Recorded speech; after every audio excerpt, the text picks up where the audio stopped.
আমার যে কপাল একটি অলসের কাছে আমাকে পাঠিয়েছে। আমাকে অলস বালানা, আজকে তোর খাওয়া বন্ধ। কি অলস গরু বাবা! চালু কর। কি বলিস? এত ভালো গরু বিক্রি করবি? এ গরু একেবারে লাজবাব, আমি চোখ ফেরাতে পাচ্ছি না। একটি ছোট্ট গ্রামে থাকত দিলু।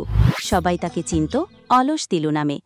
ভোরবেলা গ্রামের অন্য কৃষকেরা যখন হাল চাষ করতে মাঠে যেত, তখন দিলুও মাঠে যেত বটে, কিন্তু সে আলাদা। গরু লালিকে নিয়ে গিয়ে তার কাঁধে নাঙল বেঁধে দিত, তারপর নিজে গাছতলায় বসে হাই তুলত।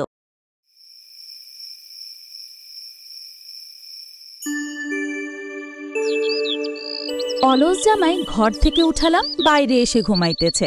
ওঠো অলস বাবু মশাই, বেলা কত হলো? তোমার কি সারাদিন খাওয়া আর ঘুম ছাড়া আর কোনো কাজ নেই? আজ যদি তুমি মাঠে না যাও তাহলে আজ তোমার খাওয়া বন্ধ। আরে লক্ষ্মী, তুমি এত রেগে যাচ্ছ কেন? তুমি কি আমাকে অলস ভাবছ? এই তো খাওয়া শেষ করি, তারপর লালুকে নিয়ে মাঠে যাব। দেখবে আমার মতো পরিশ্রমী মানুষ তুমি খুঁজে পাবে না। ধুর, এমন মিথ্যাবাদী আর অলস মানুষ আমি আমার জীবনে দেখিনি। আমাকে দিয়ে সারা দিন খাটায় আর নিজে একটুও নড়বে না। কখন যে এই অত্যাচার থেকে মুক্তি পাবো। বউরে কিছু বলি না, তাও মাথায় চড়ে বসছে। আজকে বাসায় যাই, কিছু একটা করবই। দেখি বউরে কেমনে সামলাই।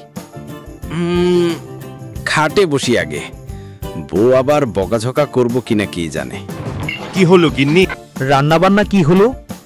রান্নাবান্না কি হলো? আজকে বাড়িতে কোনো খাওয়া দাওয়া নাই। যাও মাঠে কাজ করো। এই বউটাকে নিয়ে আর পারলাম না, যাই মাঠ থেকে কাজ করে আসি। সেদিন দিলুর মাথা অনেক গরম ছিল। লালিকে গিয়ে পিটাতে লাগল, ঘুমিয়ে আছে তাই।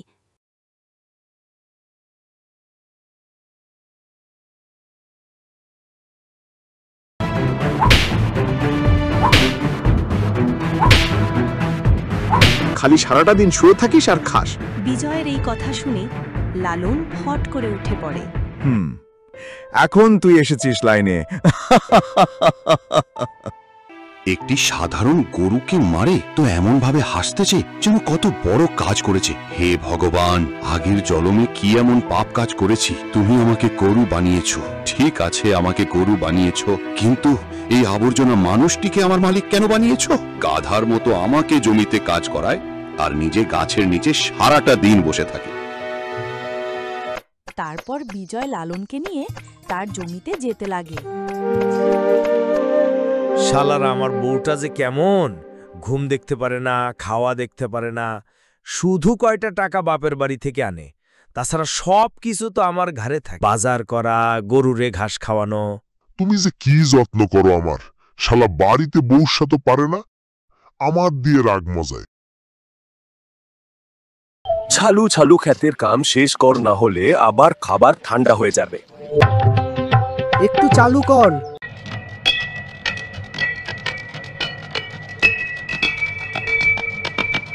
হায় রে, আমার যে কপাল একটি অলসের কাছে আমাকে পাঠিয়েছে। কি বললি তুই? দাঁড়া, আমি আসছি। আমাকে অলস বালানা, আজকে তোর খাওয়া বন্ধ। কি অলস গরু বাবা! আর আমাকে অলস বলবি? বলবি। হাহা, বাজারে ইলিশ মাছ পাইছি। আজকে দুপুরে মজা হবে। গরম গরম ইলিশ মাছ ভাজা খাবো। কতদিন পর মাছ কিনলাম। দেখছো কি সুন্দর মাছ, শুধু তোমার জন্য আনছি লক্ষ্মী। ইস, এত সুন্দর মাছ, কিন্তু টাকা পেলে কোথায়? আমি কি বেটা মানুষ নাকি? আমি টাকা ইনকাম করব না? আমার কাছে টাকা থাকতে পারে না নাকি? আচ্ছা বুঝলাম, তবে এখন দাও মাছটা, আমি রান্না করি, তুমি একটু রেস্ট নাও। ওহ, নাও আর ভালো করে রান্না করো। না, বউটা এবার যে ভালোই আছে। একটু ভালোভাবে কথা বললে আবার ঠিক হয়ে যায়, এজন্যই ভালো লাগে। যাই আমার জায়গাটাতে গিয়ে একটু আরাম করে নেই।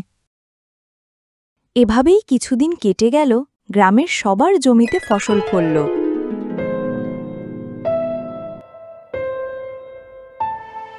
কিন্তু বিজয়ের জমিতে কোনো ফসল হলো না।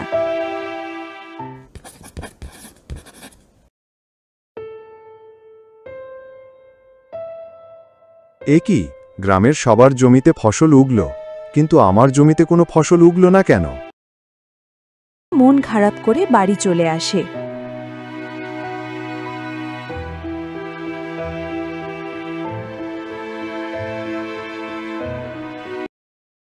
শুনলাম তোমার জমিতে কোনো ফসল ওগেনি। ভাই, সত্যি কোনো ফসল উগে নাই। কিন্তু কেন ভাই? জানি না ভাই, আমি তো ঠিক মতোই পরিশ্রম করেছি, কিন্তু কেন যে এমনটা হলো। আচ্ছা ঠিক আছে ভাই, আমি বাড়ি যাই। দেলুর ঘরে চাল ডাল শেষ হয়ে যাওয়ার কারণে সে ভাবল গরুটিকে বিক্রি করে দেওয়ার কথা। এই গরুটা আসার পর থেকে ঘরে শান্তি নাই, ধান নাই, খড় নাই। যদি বিক্রি করে দিই, ঘরে শান্তি আসবে।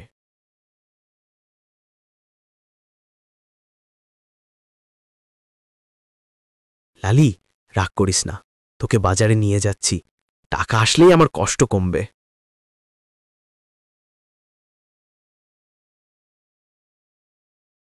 তারপর তারা সিদ্ধান্ত নিল লালিকে বিক্রি করার।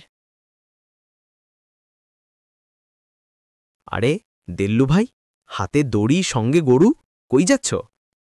কি আর করব ভাই রতন, এই গরুর জন্য ঘরে শান্তি নাই, খেতে নাই, ঘর নাই, খরচ বাড়ছে, তাই বিক্রি করতে যাচ্ছি। কি বলিস, এত ভালো গরু বিক্রি করবি? এ গরু একেবারে লাজবাব, আমি চোখ ফেরাতে পাচ্ছি না। দাঁত ঠিকঠাক, শরীর মজবুত, দুধও দেবে ভালো মনে হচ্ছে। সত্যিই বিক্রি করবি? হ্যাঁ ভাই, ঘরে শান্তি নাই, তাই বিক্রি করলে কিছু টাকা আসবে। শোন দেল্লু ভাই, আমি কিনে নেব। তুই কিনবি? হ্যাঁ রে ভাই, এত ভালো গরু বাজারে গেলে অন্য কেউ নিয়ে নেবে, আমি বরং তোকে এখনই দাম দিই। বল কত চাইছিস? কমপক্ষে 1000 টাকা চাই। তারপর দিলু গরুটিকে বিক্রি করে দিয়ে বাসায় চলে আসে। কলদিন আনন্দে দিন কাটছিল তাদের। বাজার করা, খাওয়া দাওয়া করা, কোনো কিছুতেই কোনো সমস্যা ছিল না। আস্তে আস্তে টাকা পয়সা শেষ হয়ে গেল, আবার কাজে যেতে লাগল। তখন বুঝতে পারে কাজ করাটা কত কঠিন, আর লালির সাথে কত খারাপ ব্যবহার করত।